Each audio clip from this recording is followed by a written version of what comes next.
Bonjour à tous, bonjour à toutes pour ce live hebdomadaire du jeudi sur le thème de la dépendance au regard de l'autre. Et donc comment se libérer du temps par rapport à cette dépendance. Euh, alors le temps que, une nouvelle fois que vous connectiez, prenez vos marques. Pour les personnes qui nous regardent en replay, mettez bien le traditionnel hashtag replay de manière à pouvoir voir qui c'est qui est également présent avec nous et également qui, si des choses vous parlent, de les noter par la suite de manière à ce qu'on puisse répondre à vos interrogations, à vos questions. Si des choses qui vous ont parlé pendant le live, bah, c'est très bien, comme ça permettra également de pouvoir poursuivre sur ce point. Bonjour, bonsoir Bérangère, bonsoir Fabienne. Merci d'être parmi nous ce soir. Est-ce que là on m'entend bien? J'ai pas de retour sur mon, mon écran de contrôle. Et je vais essayer de regarder si je l'ai bien.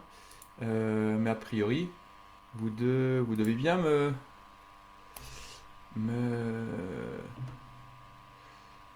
m'entendre. Donc voilà, bonsoir Gilles.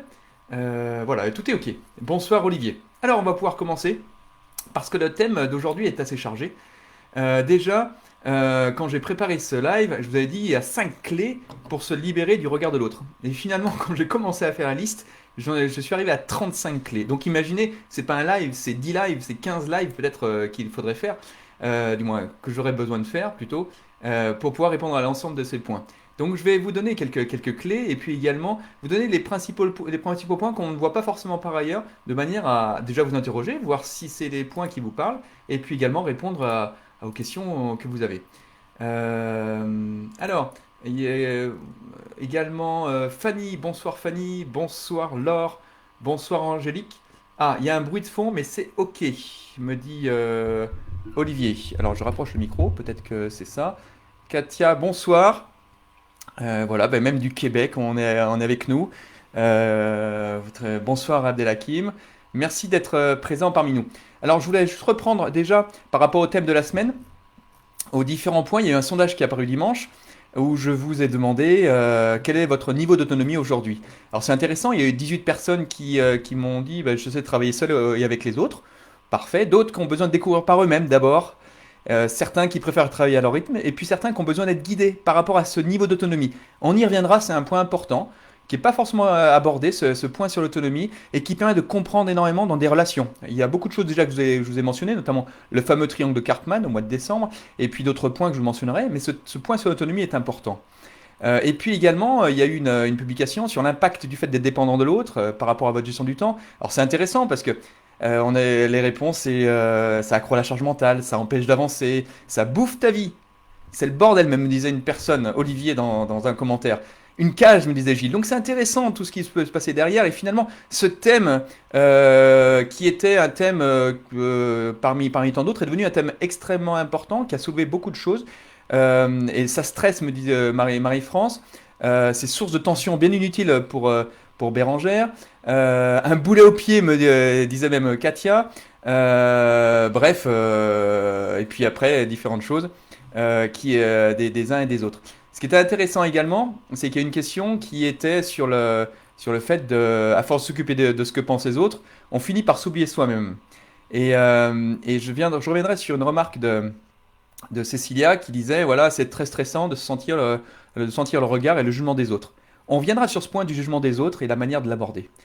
Voilà, donc là, ce qui était très intéressant, alors même une personne s'est dit, tu parles de moi. Donc voilà, donc c'est très, très intéressant parce que ce point sur l'environnement, pour se libérer du temps, un des points fondamentaux, comme je vous le dis souvent, il y a plein de techniques hein, qu'on apprend dans les différents sujets qu'on aborde dans le CSP ou dans d'autres programmes.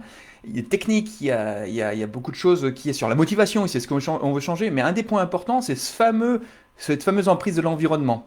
Je ne sais pas si vous vous souvenez, là, si on reprend le fameux diagramme que je vous ai montré à plusieurs reprises, hein, sur la position qui est de dire, voilà, moi, ce qui est important, c'est pour moi, j'ai mes ressources et puis j'ai ce fameux rapport à l'environnement. Si l'environnement est trop important pour moi, eh bien du coup, je n'existe plus. à tel point que cet environnement va prendre une place tellement importante qu'il va complètement manger tout ce qui me concerne, et je n'ai plus de place, et je ne sais même plus ce qui est important pour moi. Donc toute l'idée, c'est de mettre cette barrière par rapport à l'environnement. Bonsoir Sandra, bonsoir Michel. Et quand on est une femme, on cumule les embûches, me dit Sandra. Alors, très intéressant par rapport à ce point-là. Si tu peux développer Sandra, effectivement, c'est un des points. On ne pourra pas tout aborder aujourd'hui, mais déjà, ça permettra de répondre à quelques questions. Alors, juste avant de partir sur les différentes clés, un des points importants, j'ai eu cette semaine des personnes, aujourd'hui, il y a une personne qui m'a dit, j'ai une question sur la confiance en moi, est-ce que c'est une chose est-ce que tu peux faire quelque chose pour moi? Alors c'est intéressant parce que quand on va parler de regard sur l'autre, il y a également ce point-là qui apparaît. Et dans la confiance, on verra les 3 degrés de confiance, ou du moins ce qu'on on mélange souvent confiance, estime, regard sur soi, on en parlera également. Et puis également une personne qui m'a dit, moi j'ai pas d'orientation, je ne sais pas ce que je veux faire, l'environnement a trop d'emprise sur moi. Et bien justement, le fait de se libérer de cette emprise permet de se libérer et de pouvoir savoir où tu veux aller par la suite. Alors, par rapport à ces points-là, encore une fois, tout ce que je vais vous dire, on peut le développer à l'infini. Donc je vais essayer d'être synthétique de manière à apporter quelques clés. La première clé déjà, c'est est-ce que vous avez conscience que chacun a sa propre carte du monde. C'est-à-dire qu'on a un regard sur l'autre, mais finalement, quand je pense, vous savez, le fameux triangle que dont je vous ai souvent parlé, je pense, j'agis, je ressens, qui est l'index de computation, hein, qu'on a vu notamment la semaine dernière. Mais je pense, et l'autre, qu'est-ce qu'il pense? Et très régulièrement, très souvent, en fait, on a notre propre perception. D'ailleurs, ça rejoint le commentaire que j'ai dit tout à l'heure de Cécilia dans une publication de cette semaine, qui disait, voilà, c'est stressant de sentir le regard et le jugement des autres, mais au fait, comment tu sais qu'ils te jugent? Comment tu sais le regard qu'ils peuvent te porter? Et là, ça ouvre plusieurs portes. La première, c'est déjà prendre conscience du regard que tu as sur toi. Parce que souvent, alors encore une fois, c'est quelques points importants, l'effet miroir que vous connaissez tous. C'est-à-dire qu'en fait, tu penses qu'il y a une personne qui te juge, et puis à l'arrivée, en fait, tu attires les commentaires ou les perceptions qui résonnent en toi. C'est-à-dire qu'il y a des choses qui font écho en toi. D'accord? En fait, tu mets des étiquettes, tu penses que les autres mettent des étiquettes, c'est des étiquettes que toi-même tu te mets. D'accord? Et en fait, ce que tu penses, ce qui attire l'attention chez eux, en fait, c'est des choses qui résonnent en toi. Et c'est ça qu'on appelle l'effet miroir. En fait, lorsqu'on porte un jugement, ou lorsque on pense que l'autre porte un jugement, inconsciemment, en fait, il met le doigt sur quelque chose qui nous dérange, nous. Et donc là, j'ouvre juste une porte, hein, sans aller trop loin aujourd'hui. Simplement, cet effet miroir, mais au fait, est-ce que je me connais bien? Est-ce que c'est vraiment ça? J'ai une personne dans le groupe CSP qui disait, quand je vais courir, je fais un télo. Non, les gens, non, je ne cours plus parce que je passe pour un intello. Et en fait, c'est le regard qu'il avait sur lui. Et donc, il s'est empêché de faire du sport pour cette raison-là. Ça, c'est le premier point, l'effet miroir. Le deuxième point, c'est ce qu'on va dire, on voit des choses, mais en fait, on voit ce qu'on croit. Alors, il y a eu plein d'études qui ont été faites par le passé, notamment à partir des années 50 par rapport à ce biais-là. En fait, ce qui se passe, c'est que quand tu vois quelque chose où tu n'es pas confortable, tu vas essayer de retrouver quelque chose qui résonne en toi. Sur des informations qui font du sens pour toi. Et donc, du coup, parfois, tu vas te mettre dans des dispositions en pensant ce que la personne pense ça, parce que du coup, tu es confortable avec ça. Et donc ce jugement de valeur que tu portes, ça permet de te conforter dans les croyances et toutes les valeurs que tu peux avoir. Donc ça, c'est le premier point. Est-ce que c'est clair pour ces deux premiers éléments? Alors dans les commentaires, Sandra me dit, quand on est une femme qui semble avoir confiance en elle, nous faisons peur aux autres, et notamment à nos managers qui sont souvent des hommes. Ça, c'est très intéressant. Alors du coup, cette peur, qui dit peur, dit danger, qu'est-ce qui se passe par rapport à eux? Et quel est l'impact, quelle est leur croyance, quel est leur système, qu'est-ce que tu lui inspires par rapport à ça? Et nous sommes jugés sur nos physiques en plus de nos capacités. Alors là, c'est un autre domaine, effectivement, on pourra en parler. On pourra peut-être consacrer un live là-dessus. Merci Sandra par rapport à ça. Et donc du coup, il y a cette relation à l'autre qui peut être biaisée, Parce que du coup, il y a une perception qui n'est pas celle que tu as. Complètement d'accord avec l'effet miroir, me dit Sandra. Et Gilles me dit s'accepter permet de s'aimer et de fonctionner positivement. Alors, on y viendra sur s'accepter. Effectivement, c'est un des points importants par la suite. C'est-à-dire que l'idée, avant de s'accepter, alors Gilles, t'es déjà bien avancé sur certains sujets. Après, ce que je constate, c'est que très souvent, ce prisme de l'autre, où les personnes sont sous cette emprise, ou n'osent pas dire non à un client, par exemple, ou se disent ça parce qu'ils s'empêchent de faire certaines choses parce qu'on ne sait jamais ce que l'autre va penser, eh bien déjà de prendre en compte qu'on a une carte du monde, une perception du monde, et que l'autre n'a pas forcément la même. Dans le fameux, encore une fois, je vous remets sur le live de la semaine dernière, sur je fais, je pense, je ressens, en fait, on pense souvent à la place des autres. Et pourtant, c'est compliqué de savoir ce que tu penses. Ça, c'est le premier point. Ça va jusque-là? Deuxième point. Ça passe par connaître tes envies, ta valeur et ce que j'appelle souvent la valeur ajoutée. Comme ça, tu pourras te positionner. Quand tu n'es pas clair par rapport à ça, eh bien, très souvent, tu as cette emprise de l'environnement. D'accord? Parce que là, le regard de l'autre a de l'importance pour toi. Peut-être que tu n'as pas encore pris le temps de te demander, d'aller jusqu'au bout de ça. Et te dire, ok, qu'est-ce qui vit en moi? Quand au sein du CSP on fait le travail sur les valeurs, souvent il y a des personnes qui me disent c'est bon, je connais mes valeurs, etc. C'est le fameux module 3. Et on y passe rapidement. Et puis tu dis attends, on va y revenir. On a un fameux protocole et ceux qui sont là en direct avec nous peuvent peut-être en témoigner, qui sont dans le CSP. Très souvent les valeurs, oui, on voit ce que c'est. Mais finalement non, les valeurs, t'as des mots derrière qui sonnent creux. Tu dis c'est mes valeurs, mais c'est pas tes valeurs. Et là d'ailleurs pour chaque personne qui est là et qui pense que les valeurs définissent ses valeurs, je suis prêt à passer un quart d'heure avec elle pour aller encore plus loin. Et vous allez voir la puissance. Alors, il y a différents protocoles. Alors, des choses que j'ai découvert et que je mets après en application pour vous. Mais ce qui est important, c'est vraiment d'aller chercher loin ce que c'est. Donc, ces valeurs d'une part, et puis également ce qui a de la valeur pour soi, et également ce qu'on apporte comme valeur aux autres. Et tout ça, après, c'est un concept, et on met la valeur ajoutée. Et on en sort 5 points. Est-ce que notre valeur, elle est prise en compte dans l'espace où on est, dans le travail où on est? D'accord? Est-ce que cette valeur, elle est ajoutée là où on est? Eh bien non, finalement, ma valeur déjà, je la connais pas forcément, et finalement, elle n'est pas mise en place ici. Donc si toi, tu n'es pas conscient de ta valeur, comment les autres peuvent être conscients de cette valeur-là? Si tu ne te positionnes pas par rapport à ça, comment ils peuvent se mettre d'égal à égal avec toi? Justement, ces rapports, alors sans parler sur l'analyse transactionnelle, hein, qu'on a vu au mois de décembre, là, sur parents-enfants, avec le triangle de Karpman qui est victime, sauveur, persécuteur, et notamment avec les parents, adultes, enfants. Très clairement, ici, si tu n'es pas conscient, tu vas renvoyer un message et te mettre dans une position ou mettre l'autre dans une position qui fait qu'il aura de l'emprise sur toi. Ça va jusque-là, où j'ai perdu tout le monde?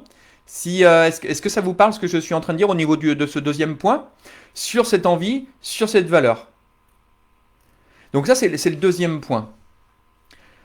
Le troisième point, c'est qu'en fait, lorsque tu es en prise sous le regard de l'autre, très souvent, c'est qu'il peut y avoir ce besoin de pouvoir, entre guillemets, plaire aux autres ou plaire à tout le monde. Et donc, du coup, ne pas être en dissonance par rapport à ça. Parce que les autres peuvent te porter un jugement négatif, peuvent te porter. Hein. Mais finalement, d'abord, est-ce que c'est gênant? Parce que finalement, tu fais une action et que ça ne plaise pas à tout le monde, c'est quoi le problème? Quel est le problème qui fait que finalement, à l'arrivée, ce que tu fais, tout le monde n'adhère pas à ce point-là? Encore une fois, l'idée, c'est que lorsque tu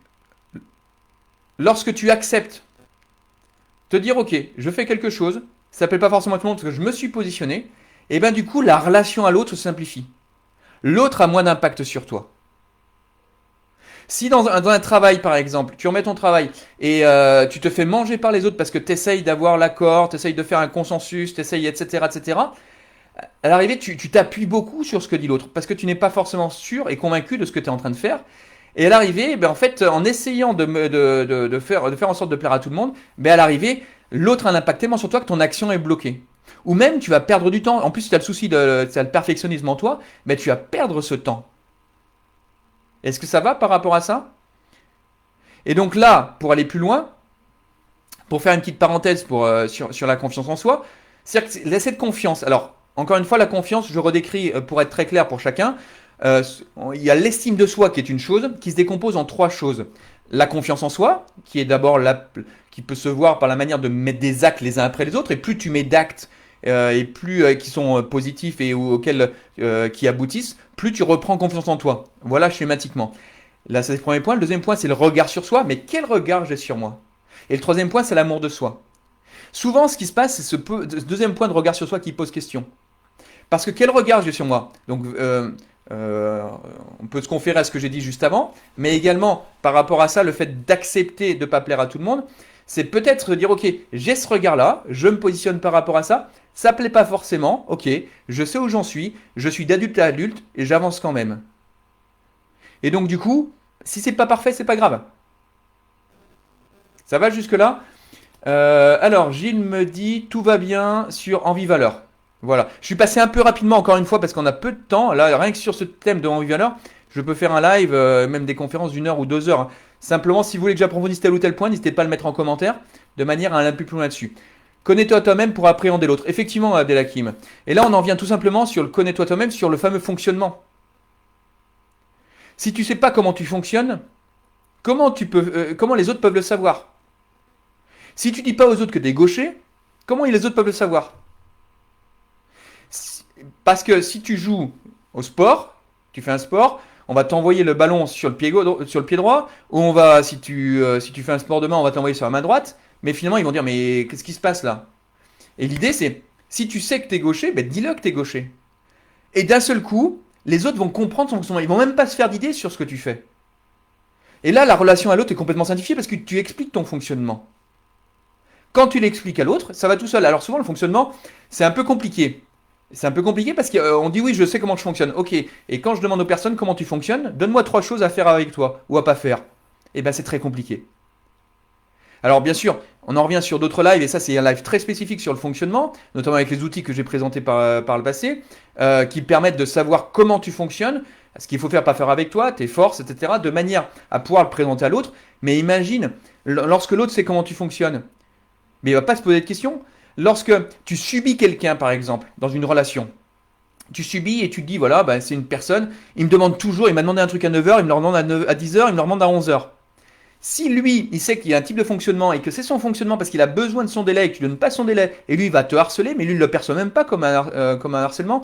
Et toi, en contrepartie, pour toi, tu ne dis rien. Et pour lui, il va comprendre, il ne dit rien, ben, elle est d'accord avec moi. Imagine la perte d'information qu'il peut y avoir. Imagine la relation qu'il peut y avoir qui peut être biaisée. Simplement, si tu dis, bah, écoute, moi, quand je dis rien, c'est pas forcément que je suis pas d'accord, c'est que je réfléchis par rapport aux choses. Je ne donne pas mon accord, simplement j'ai besoin de temps. Et puis là, comme j'aime pas le conflit, peut-être que je vais pas dire les choses comme elles sont. Une fois que tu expliques ton fonctionnement, d'un seul coup, la personne qui va s'adresser à soi, quand elle va se voir comme ça, elle va pas interpréter par rapport à sa propre carte du monde, elle va interpréter par rapport à ce que tu lui as dit juste avant. Donc là, c'est très important, c'est cette partie fonctionnement. Dans les commentaires, être grégaire n'est pas forcément un idéal au travail. Oui, alors après, je sais pas ce que Gilles, tu entends par être grégaire. Et ce que tu entends par là, simplement, alors, il y a plein de choses dans être grégaire. La première chose, et puis il y a beaucoup de ressorts. On a vu sur les questions de confiance en soi, sur les questions de peur, sur tous ces éléments-là. Tous ces éléments-là qu'on travaille d'ailleurs au sein du CSP, hein. Alors forcément, ceux qui sont dedans, vous savez de quoi je veux parler, mais j'essaye d'être un peu plus, de donner plus d'informations. Le souci, c'est que je peux pas aller trop dans le détail, mais mettons grégaire. Pourquoi? Problème de confiance. Grégaire également, parce que on est dans un certain moule, et puis la conflit, on n'aime pas trop, donc on va essayer de suivre les choses, on va montrer qu'on suit, même si intérieurement on ne suit pas. Mais du coup, après, tu vas essayer de recoller les morceaux, mais imagine le temps que tu perds par rapport à ça. Tout ça parce que tu as une crainte, encore une fois, peur égale danger, danger réel ou supposé. Après, grégaire, si c'est un choix, il n'y a pas de problème. J'ai répondu à un commentaire cette semaine, je crois que c'était à Katia. Alors, j'ai poussé un peu le bouchon un peu loin, hein. Je sais plus ce qu'il y avait dans le commentaire. Qu'est-ce qu'elle me disait sur ce fait de choisir ou de subir, je sais plus exactement. Et elle me disait une chose, effectivement, qui est admise dans 90% des cas. Encore une fois, si tu choisis une relation et que tu choisis de pouvoir être dans un état, c'est ton choix. Et comme c'est ton choix, tu l'assumes et tu vas pas perdre de temps à ruminer des choses et puis à perdre le temps pour pouvoir récupérer les informations que tu n'as pas données. Je m'explique. Tu es dans une relation entre deux personnes et tu oses pas dire une chose. Comme tu n'oses pas le dire, ben, tu vas garder les sentiments pour toi. Ça va travailler dans ta tête, charge mentale, tu vas pas dormir la nuit.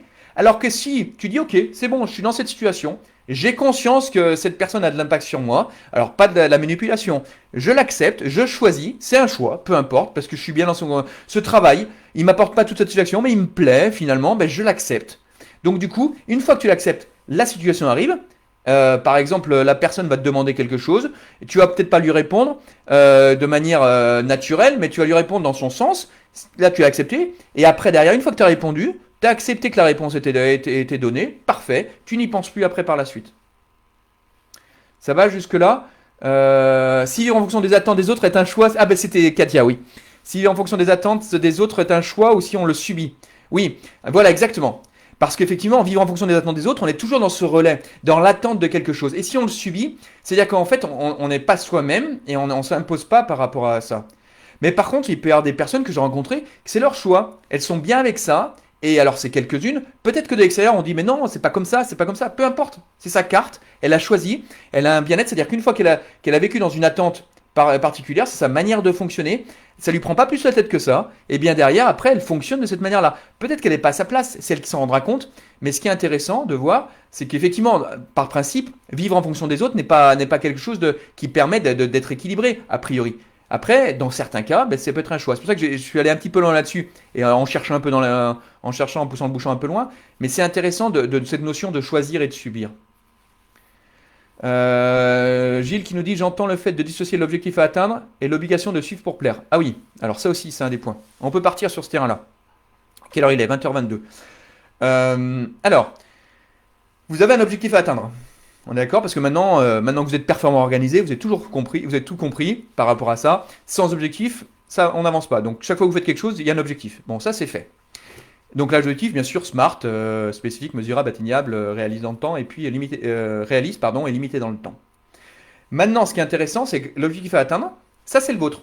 Si cet objectif, pour atteindre ça, toi, tu as besoin de faire d'autres choses, peut-être de suivre une personne ou de suivre un groupe, mais c'est pas grave, tu ne perds pas de vue l'objectif, bah pourquoi pas, c'est ton choix.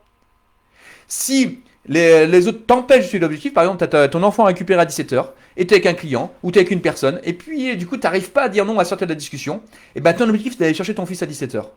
Et là, du coup, c'est l'autre qui t'empêche de faire ça. Parce que tu n'arrives pas à te positionner, tu n'arrives pas à couper la discussion, parce que tu n'arrives pas à peut-être. Mais puis parce que peut-être par rapport à un client, tu te dis, bah, croyance, les clients, bah, en fait, on ne coupe pas un client, là c'est un prospect, c'est peut-être de l'argent qui va tomber. Donc il y a d'autres choses qui viennent en tête qui te coupent de cet objectif. Et regarde la relation par rapport à l'autre. Et regarde le temps que ça te fait perdre par rapport à ça. Parce que du coup, tu vas courir, tu vas être en retard pour ton fils, et finalement, tu vas pas être à l'heure, etc. Et puis finalement, tu vas pas en profiter, tu vas avoir une charge mentale, et c'est la course après dans le reste de la journée. Je prends un exemple, après on peut en prendre bien d'autres. Hein. Ça va pour jusque-là? Est-ce que par rapport à ce que j'ai dit, parce que là, on va attaquer un point très important sur tout ce qui est dépendance. Contre-dépendance, indépendance, qui est un concept un peu particulier que je vais vous exposer. Juste avant de partir sur ce point-là, buvez un petit verre d'eau. Parce que là, le point va être peut-être quelque chose que vous ne connaissez pas forcément, qui va être assez intéressant. Si entre-temps, vous pouvez me dire ce que la pépite que vous avez conservée, que vous avez notée depuis le début, où vous avez appris quelque chose, ou bien peut-être que vous n'avez rien appris du tout, et donc du coup vous dites ok, c'est des choses, c'est très intéressant, mais c'est sympathique de suivre ce live. Mais si vous avez suivi une ou deux choses, ou un point qui vous a marqué, n'hésitez pas à le marquer dans les commentaires, avant que j'attaque le point important qui est sur l'autonomie. Et le différent cycle de la dépendance. À la vôtre aussi, je bois un peu pour vous. Alors, le cycle de l'autonomie. J'ai mon petit tableau. Est-ce que c'est clair? Est-ce que vous me suivez encore? Est-ce que vous êtes dans l'attente de ce cycle-là? Le temps que ce que vous avez noté là, si vous avez un point que vous avez retenu, mettez-le bien dans les commentaires. Le temps que ça arrive, il y a un petit peu de décalage entre nous sur les premiers points que j'ai évoqués. Alors l'autonomie, j'ai un petit problème de marqueur. On va le faire en direct. La mine a sauté et je vais la récupérer. Voilà. Alors, il y a le premier point, c'est la dépendance. Dépendance. Je vais vous mettre 4 notions. La contre-dépendance,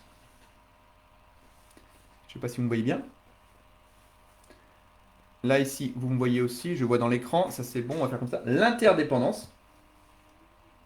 Pardon, l'indépendance, pardon, excusez-moi.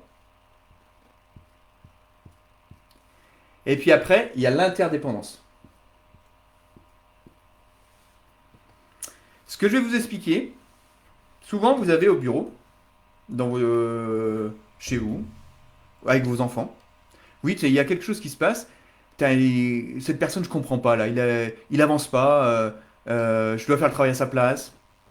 Quand je dis quelque chose, il n'est pas d'accord, etc., etc. Et à l'arrivée, bah, du coup, vous avez des actions qui sont pas forcément productives. Pourquoi? Première étape, la dépendance. Prenez un enfant. Et puis on ira dans le travail, c'est la même chose. D'accord? Cette étape-là, c'est une phase qui est plutôt une phase, on va dire, entre guillemets, de soumission. C'est-à-dire que la personne arrive comme un stagiaire qui arrive quelque part. Et là, on n'est pas. C'est la personne qui la forme qui est responsable de ses choix. Lui, il n'est pas responsable des choix. Il arrive, il ne sait pas quoi faire. D'accord? Donc là, il va être dans une certaine dépendance. Il va attendre des choses de l'autre. L'enfant va attendre des choses de ses parents, entre 5, 6, 7, 8, 10 ans. Après, derrière, l'adolescence. Ou derrière, le stagiaire qui prend un petit peu de hauteur, ou le salarié qui prend de la hauteur. Là, il vient en contre-dépendance. Donc là, on est dans une phase de rejet. Parce qu'il va devenir, il va vouloir avoir son identité. Ça y est, le stagiaire commence à faire certaines tâches, et là, du coup, il va essayer de les faire différemment. Et il va les faire par rapport à ce qu'il pense, en proposant peut-être autre chose. Alors bien sûr, dans le contexte familial, on est dans le cadre de l'adolescence ici. D'accord? Ça va jusque-là? Là, c'est dans un cadre professionnel, c'est quand quelqu'un prend ses premières responsabilités. Et d'ailleurs, il sait mieux que les seniors. Les anciens, de toute façon, ils connaissent rien. Pourquoi ils ont toujours fait comme ça? Est-ce que ça vous parle ce que je suis en train de dire? Alors je sais que j'ai des personnes des ressources humaines qui sont à l'écoute. Je pense que ça leur parle vraiment ça. Vous embauchez quelqu'un, ici, il est en phase de rébellion. Simplement savoir qu'il est là. Il y a des meilleures techniques. Il sait plein de choses. D'accord? Et puis après, qu'est-ce qui se passe? On passe dans la phase d'indépendance. La phase d'indépendance, qu'est-ce qui se passe ici? Et bien là, la personne, elle commence à être responsable des choix. On commence à avoir conscience de ses valeurs, de son identité, de ce qu'on est nous. Cette personne, ce qu'elle veut, c'est obtenir par ses propres moyens. Et là, on commence à se séparer d'ici. D'accord? Là, on va commencer à venir en aide à d'autres personnes. Tiens, il y a le mot aide qui commence à arriver. Vous avez commencé à voir les choses? Là, ici, on est plutôt dans un rôle de victime. Là, on commence à être dans le rôle de persécuteur. Et là, d'un seul coup, on commence à être dans le rôle de sauveur. Tiens, c'est surprenant. Et donc là, dans cette étape-là, souvent, c'est là où on n'a pas envie, on n'a plus envie du boulot. On a envie de plaquer son boulot, partir. On a envie de quitter. Bah, les adolescents qui veulent aller faire leur vie ailleurs. Et en fait, toute l'idée, c'est que là, on va explorer d'autres données, d'autres contrées. Et donc là, ce qui se passe, c'est que la personne ici, dans le cadre du professionnel, elle est dépendante, elle est arrivée, elle a pris des responsabilités, elle a pris quelques responsabilités, entre guillemets, elle s'est positionnée contre le senior qui ne savait rien, etc. Et là, d'un seul coup, elle prend conscience qu'il y a peut-être d'autres choses à apporter, de partager avec d'autres personnes. Là, on parle d'indépendance, on ne parle pas encore d'autonomie. Hein. Parce que là, justement, peut-être que la personne veut tout faire toute seule. Regardez les personnes au travail là qui sont là. Où est-ce que vous êtes, vous, là-dedans? Et d'ailleurs, ce qui est intéressant, c'est que souvent on dit, ouais, cette personne, elle n'est pas leader. Hein. Ben oui, il y a des personnes qui sont expertes, elles sont là-dedans, elles sont ici. Alors bien sûr, là, l'idée, c'est pas de faire une formation management. Hein. On pourra faire des choses pour ceux qui sont intéressés, en passer uniquement au management, parce qu'il y a plein de choses à faire pour ceux qui sont intéressés. Mais là, c'est pas l'objet, c'est simplement de parler de la relation à l'autre. Et puis après, on passe ici à la phase d'interdépendance, à la dernière. On est ici. L'interdépendance. Et là, on est responsable des choix, on est responsable de tout. Et on va le faire en conscience et de manière éclairée. Parce que finalement, l'indépendance, c'est bien, mais les autres, c'est pas mal non plus. Il y a une maturité qui s'exprime ici. Ça y est, on devient adulte, et là, on est majeur. Et en fait, la personne qui est arrivée dans le domaine professionnel, qui est arrivée ici, qui est passée par la contre-dépense, l'indépendance, qui arrive ici, qui se dit, ben, finalement, ben voilà, on peut se réaliser, on va discuter avec les autres entre pairs. Ça y est, on est arrivé à un certain niveau. Et donc, il va s'appuyer sur ses pairs, ses collègues, il va commencer également à savoir déléguer pour les managers. Les managers qui ne délèguent pas, ils sont où? Ils sont là. Voire ils sont là, parce qu'ils savent pas. De toute façon, ils n'ont rien compris. Personne n'a rien compris. On est là, les personnes qui n'ont rien compris dans l'entreprise. Et donc, du coup, quel temps tu perds des fois à lutter contre des personnes qui disent de toute façon, tu n'as rien compris. Il est là. Simplement, c'est d'identifier où on est. Est-ce que ça va par rapport à ça? Et toute l'idée, c'est d'identifier où vous êtes dans le cycle. Et c'est pour ça que c'est intéressant que dans le CSP, au départ, c'était fait pour des dirigeants qui n'avaient pas le temps. Et puis finalement, il y a des indépendants qui viennent, il y a des entrepreneurs, il y a des mères de famille. Parce que même pour les mères de famille, ça parle beaucoup de ça. Mère ou père de famille, hein, peu importe, je ne fais pas de discrimination. Mais ce qui est important, c'est que là, c'est dans toute relation, on arrive ici. Alors encore une fois, ça c'est juste un petit point qu'on traite dans le CSP, mais ce point est fondamental. Et c'est pour ça que je l'ai exprimé ce soir dans le live. Ça va jusque-là ou là c'est allé beaucoup trop loin pour vous? Est-ce que c'est clair? Alors je ne vais pas les plus développer parce qu'il est déjà 20h32 et j'ai le dernier point à faire. Est-ce que pendant que je vais lire les commentaires qui sont déjà arrivés, vous pouvez me dire, vous, parce qu'il y a plusieurs personnes, là vous êtes 16, 17 à le suivre le live actuellement, chacun, vous pouvez me mettre à quel niveau vous pensez être, vous, dans cette roue-là. Peu importe, si vous êtes là, c'est parfait, il n'y a pas de jugement par rapport à ça. Simplement être conscient. Alors peut-être vous allez me dire, oui, mais ça dépend, et des fois vous pouvez être, vous pouvez être ici, au travail, et être ici en famille, peu importe. Si vous pouvez me le noter, de manière déjà, ça permettra de faire un petit sondage où vous en êtes par rapport à ces points-là.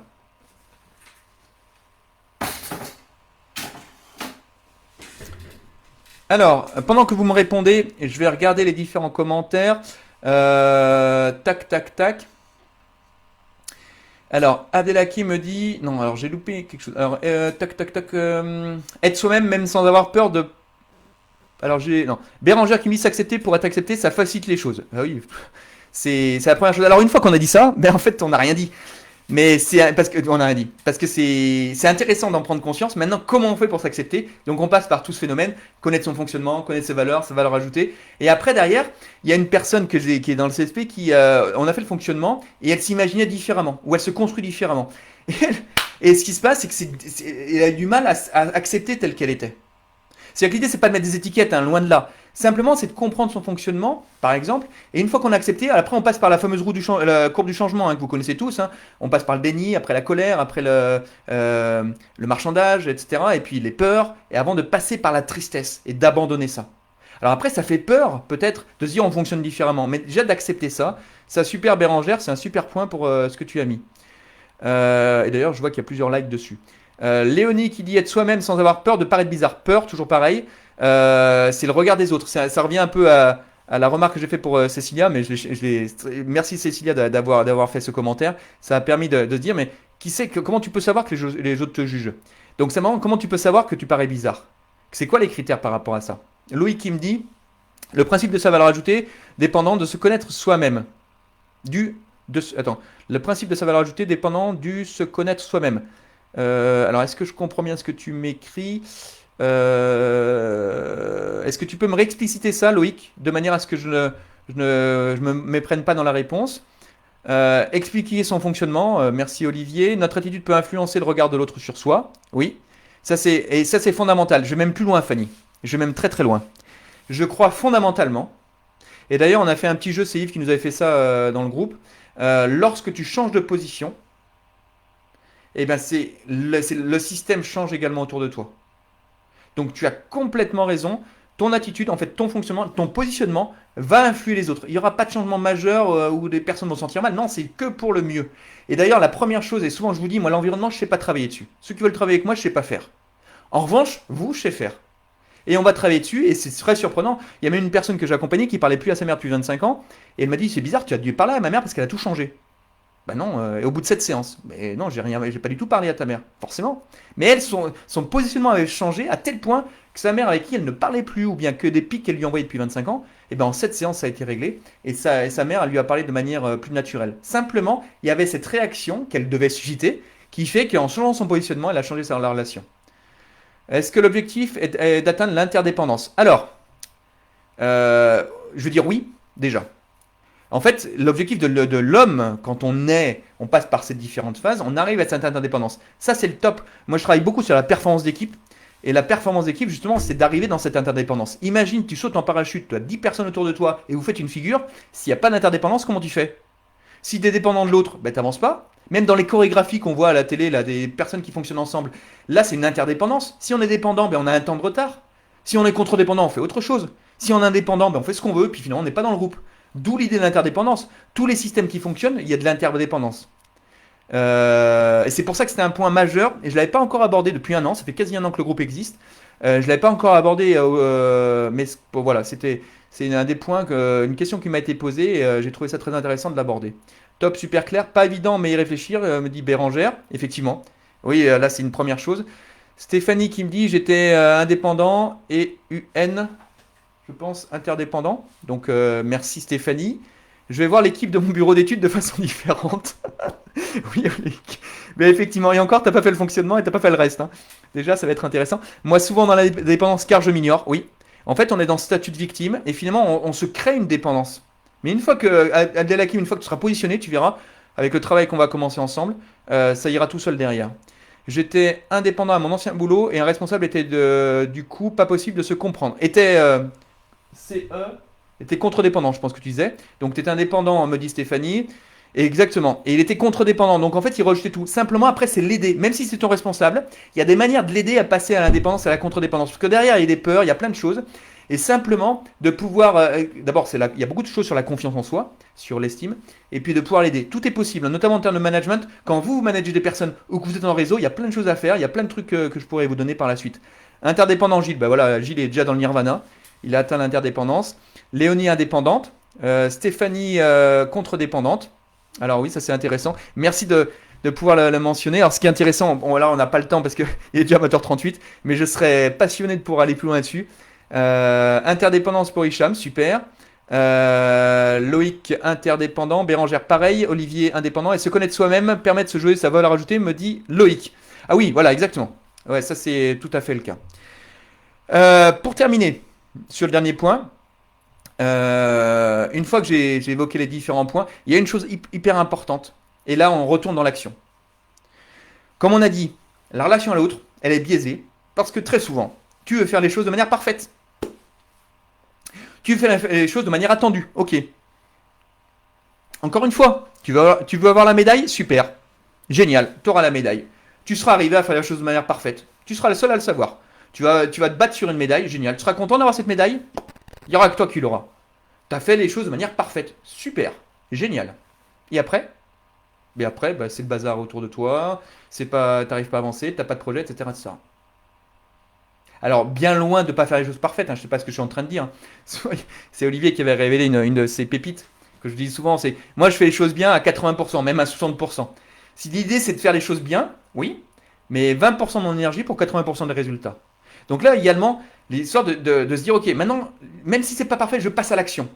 Parce qu'à un moment, tu perds du temps, parce que tu ne passes pas à l'action, parce que tu attends plein de choses. Et bien, passe à l'action, c'est pas grave. Sandra disait, bah, tout à l'heure, voilà, je suis en tant que femme, je suis jugée par rapport à ça. Et ben, c'est pas grave. Alors après, c'est pas grave.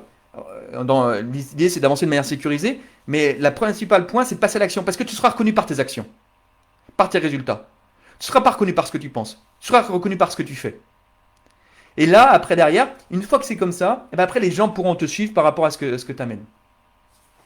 Encore une fois, l'idée c'est pas de se faire violence sur des choses, hein, mais simplement des petits changements que vous mettez au quotidien, de manière à dire tiens ça je le fais pas de manière parfaite, c'est bien, ok parfait, quand c'est bien, entre guillemets je fais pas de jugement. Et puis l'idée c'est encore une fois des toutes petites touches avancées. Et des petites touches dans la vie quotidienne, ben, finalement on arrive à des grands changements. Si tu fais une petite touche par jour, mais imagine les changements que tu fais dans 15 jours ou 3 semaines. D'accord? Et l'idée c'est qu'avant d'entrer en action, tu peux te poser la question, ok, si vraiment je suis jugé comme ça, par telle personne, qu'est-ce qui va se passer? Qu'est-ce qui va se passer? Rien. Ou bien on va voir les choses. Vraiment d'aller au bout de la démarche. Est-ce que c'est si grave? Par exemple, mon chef attend que j'ai un truc il attend des tableaux parfaitement carrés, etc. Est-ce que c'est grave si je le fais pas? Oui, parce qu'il attend ça. Bon, après, échange avec lui, qu'est-ce qui est important pour lui? Mais je prends un exemple pour toi. Si les chaussettes sont pas bien rangées comme il faut, comme tu le veux, avec l'étiquette à droite et la chaussette à gauche. Je prends un exemple. C'est grave? Oui, ça va te déranger dans la tête, mais c'est pas grave. Donc ça va t'irriter, ça va te mettre en colère. Encore une fois, la colère, c'est que ça te dérange les choses dans ta tête. Et comme ça les dérange, ben ça t'irrite. Et après, ça peut exprimer sous forme d'émotion la colère. Mais peut-être travaille peut-être là-dessus, de manière à peut-être accepter ces petites choses, ces petites imperfections. D'accord? Et du coup, après, tu pourras avoir l'esprit beaucoup plus libre pour agir.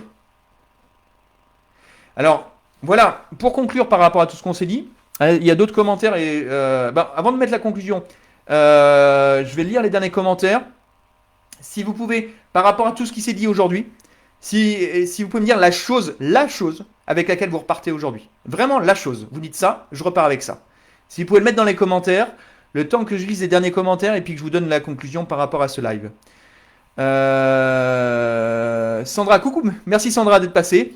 Et d'ailleurs, j'en profite si Sandra est avec nous dans le live. Si vous voyez les belles images qu'il y a dans le CSP, les publications, c'est Sandra là qui m'aide notamment sur tous ces publications, qui fait un travail énorme. Donc voilà, j'en profite pour la remercier devant tout le monde par rapport à ce qu'elle apporte dans le groupe et puis également la richesse par rapport aux idées que j'apporte, la mise en pratique et la mise en application des publications qui sont dans le groupe. Voilà, merci beaucoup Sandra et merci d'être passée. Gilles qui me dit normal à mon âge. Alors je sais plus pourquoi il me dit normal à mon âge. Je voulais dire interdépendante pour Léonie. Très bien. Je bosse en innovation, donc c'est mon leitmotiv, la non-perfection. Oui. Merci Sandra. Encore une fois, tu peux garder ce que disait Olivier. Hein, je fais les choses bien, mais à 60%. Je ne vois pas de réussite professionnelle sans interdépendance. Intelligence collective, effectivement. Et là, ça c'est important parce que la réussite professionnelle, alors attention, l'interdépendance, après on en discutera à Hicham justement. On a prévu un échange prochainement sur d'autres points, mais sur ce point-là on peut en discuter également parce que souvent on se fait une image des choses et finalement qui ne sont pas la réalité. Mais tu as raison parce que s'il n'y a pas d'interdépendance, ça ne fonctionne pas. D'ailleurs, on voit les sociétés ou l'administration dans lesquelles il n'y a pas d'interdépendance, et bien finalement chacun est dans son bureau, et puis il n'y a pas de but, il n'y a pas d'objectif commun, et bien on arrive à ce point-là. Oui, un point important sur l'interdépendance, c'est où est-ce qu'on va ensemble. S'il n'y a pas ça, il n'y a pas d'interdépendance. Alors, allez-y pour la pépite que vous gardez du live. Si vous pouvez chacun me mettre une chose de manière à pouvoir savoir avec quoi vous repartez. Sinon, le live, il a servi à rien. C'était sympathique de se rencontrer, d'échanger, ce que je pense pas. Et puis, ça me permet aussi de voir, de garder les choses pour la suite et de remettre par la suite ou quand j'échange avec vous, de voir ce qui a de l'impact et puis d'enlever ce qui n'a pas forcément d'impact. Encore une fois, j'ai une carte du monde, vous avez la vôtre et c'est important de voir ce qui vous permet de progresser. Alors. Donc Stéphanie, merci Stéphanie qui me dit passe à l'action même si c'est pas parfait, super, génial, j'avance. Et alors je sais pas Stéphanie, on n'a pas échangé beaucoup ensemble, mais si toi tu es plutôt dans la perfection, imagine juste ce live et chaque fois que tu avances, tu dis ok, je pense à ce live et peu importe, on verra ce qui se passe. Reconnu par ses actions, par ses pensées, me dit Olivier. Reconnu par ses actions, ses résultats, plus que par ses pensées. Et là Olivier, il ne le dira pas, mais il a été un des meilleurs commerciaux de son entreprise et il n'y croit toujours pas. Donc c'est intéressant que les actes, il commence à les prendre en compte. Donc merci Olivier. Je suis désolé, tu voulais pas que j'en parle, mais j'en ai parlé devant tout le monde, c'est pas grave. Simplement pour dire que la force qu'on peut avoir est à l'action, t'as tes résultats et c'est les tiens. Plutôt que de penser ce que la personne pense, tu vois finalement que c'est super et t'es vraiment apprécié par tout le monde. Gilles, suite à ta remarque sur mon interdépendance, d'accord, mais ah oui, d'accord. Merci Gilles. Adelakim qui dit oser être soi-même passe par la connaissance de soi et le placement à sa juste mesure, le regard de l'autre. Parfait. Sandra, merci. Tout le plaisir est pour moi également, Sandra. Je te remercie de faire partie de l'équipe. Je garde l'effet miroir pour Hicham. Super. J'ai dû m'absenter. Je vais regarder en replay. Me dit Angélique. Bon replay. Marque bien hashtag replay. Le changement d'étude qui influe sur les autres. Oui, Bérangère. D'attitude et de fonctionnement. Faire les choses bien à 80%. Alors pour l'or, vous connaissez pas l'or, mais alors là, ça veut dire que c'est championne du monde si ça marche comme ça. Je vais réfléchir à mon positionnement par rapport à la dépendance en fonction des personnes de mon écosystème pro. Si tu veux, Sandra, on peut échanger par la suite. On peut prendre un peu de temps pour discuter là-dessus, pour aller un peu plus loin par rapport à à ta situation. Accepter que les chaussettes ne soient pas rangées selon mes critères. Merci, Fanny. Voilà, c'est des petites choses en fait qui ont de l'impact et qui peuvent te manger la vie. Alors que finalement, c'est les mêmes manières. Il y a des choses qui sont très importantes à tenir par rapport à l'environnement, mais certaines choses en travaillant là-dessus, finalement, tu vas voir que l'environnement va également un peu évoluer par rapport à ça. Je garde chacun à sa carte du monde. Merci Loïc. Alors en conclusion de tout ça, pendant que d'autres personnes peuvent continuer à écrire, Ce qui est intéressant, ce que vous avez bien vu, dans tout ce live, s'il y a une chose à retenir, se libérer de la peur du regard des autres, hein.